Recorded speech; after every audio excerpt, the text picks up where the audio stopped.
ভাবি আপনি কই যাইতেছেন? আপনি তাড়াতাড়ি পদ্মার পিছে লুকান। এই এসব তুই কি বলতেছিস? আমি পদ্মার পিছনে লুকাবো মানে? আমি একটা ইমার্জেন্সি কাজে যাইতেছি। আরে ভাবি, আপনি যদি আজকে বাইরে যান তাহলে আপনার অনেক বড় সর্বনাশ হয়ে যাবে। আপনি একটা কাজ করেন, আপনি পদ্মার পিছে দাঁড়ান, তাহলে ভাইয়ার আসল রূপটা আপনি দেখতে পারবেন। এই থাম তুই, এসব তুই কি বলতেছিস? তোর ভাইয়ার আসল চরিত্র দেখতে পারবো, আমার সমস্যা হয়ে যাবে। শুন, আমি তোর কথার আগামাথা না কোনো কিছু বুঝতেছি না। তুই আমাকে খুলে বল কি হয়েছে আগে। আরে ভাবি, এত কথা বলার সময় এখন নাই, আপনি লুকান।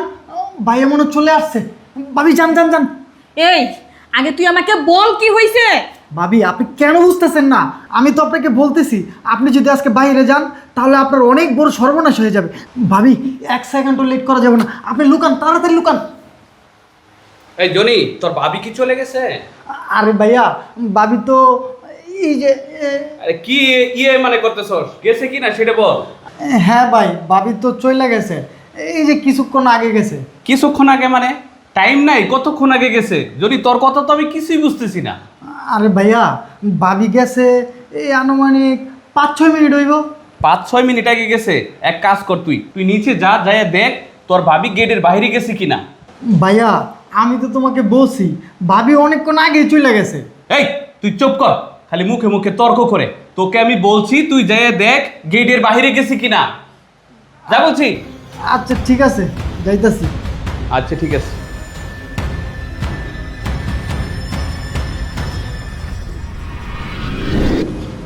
ভাইয়া তোমার বলছিলাম ভাবি চলে গেছে, আমি অনেক দূর পর্যন্ত খুঁজে আইছি, ভাবি নাই, ভাবি জায়গা মতো চলে গেছে। ও আচ্ছা ঠিক আছে, এক কাজ কর জনি, তোর না আজকে ফুটবল খেলা আছে, তুই ফুটবল খেলা দেখতে চলে যা, যা। ঠিক আছে আমি যাইতাছি।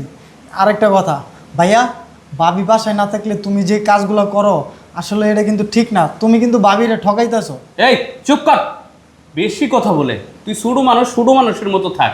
এত বেশি কথা বুঝিস না, এত বেশি বলার চেষ্টা করিস না, যা যা। আচ্ছা ঠিক আছে যাইতাছি।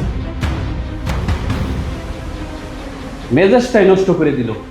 আজকে তুই বাসায় আয়, তোর একটা ব্যবস্থা আমি কইরি ছাড়। বেশি বুতোস তাই না?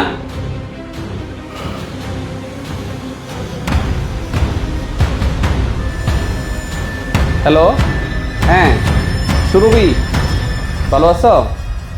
হ্যাঁ হ্যাঁ আছি, আল্লাহ রহমতে ভালোই। এক কাজ করো, আমার বাসা একদম ফাঁকা, তুমি তাড়াতাড়ি আমার বাসায় চলে আসো। ও আচ্ছা, এখন আমি বুঝতে পারছি আমার দেবর কেন বারবার আমাকে বলতেছিল পদ্মার পিছনে লুকাইতে। এই ব্যাপার না? কি আমার ওয়াইফ? আরে ও তো মার্কেটে গেছে, তুমি তো জানো ও মার্কেটে গেলে 4-5 ঘন্টার নিচে আসতেই পারে না। আমার ছোট ভাই, আরে ও তো বাইরে চলে গেছে। শোনো, কোনো টেনশন নাই, আমার বাসা ফাঁকা আছে, তুমি চলে আসো। আমি বাসায় না থাকাকালীন সে আমার সাথে এরকম চিট করতে পারতেছে আর মেয়ে নিয়ে এগুলো করে। দাঁড়া, আজকে তো শেষ দিন, তোর এমন অবস্থা আমি করবো তা তুই কল্পনাও করতে পারবি না। আমি রাখলাম। আমি যে বাসায় এই কাজগুলো রিস্ক নিয়ে করতেছি, এই কাজটা কি আমার করা উচিত হচ্ছে? না, এই কাজ আর করা যাবে না। আমার ওয়েব যদি যাই না ফেলে তাহলে তো আমার সংসার এইখানেই শেষ। বাবা বাবা, জেনে যাবে না, অলরেডি জেনে গেছে। কি আমার আড়ালে তুমি এগুলো করো? সি সি সি সি সি, আমি তোমাকে অনেক বিশ্বাস করতাম, অনেক ভালোবাসতাম, আর তুমি কি না আমি বাসা না থাকাকালীন এইগুলা নোংরা কাজ করো। আরে তুমি মার্কেটে যাও নাই, তুমি বাসায় কি করতেছো এখন? হ্যাঁ, আমি বাহিরে যাই নাই। আমি যদি বাহিরে যাইতাম তাহলে তোমার এই কুকীর্তির কথা আমি কিভাবে জানতাম? শোনো, আমি তোমাকে না অনেক ভালোবাসতাম আর অনেক বিশ্বাস করতাম, আর বিশ্বাসের মর্যাদা তুমি এভাবে দিবে আমি কোনোদিনও ভাবতে পারি নাই। শোনো, তোমাদের মতন এসব নোংরা মন মানসিকতা লোকদের জন্য না আমাদের এই সমাজটা ধ্বংস হয়ে যাচ্ছে। স্বামী স্ত্রীর ভিতরে মন মানসিকতা উঠে যাচ্ছে, বিশ্বাস উঠে যাচ্ছে।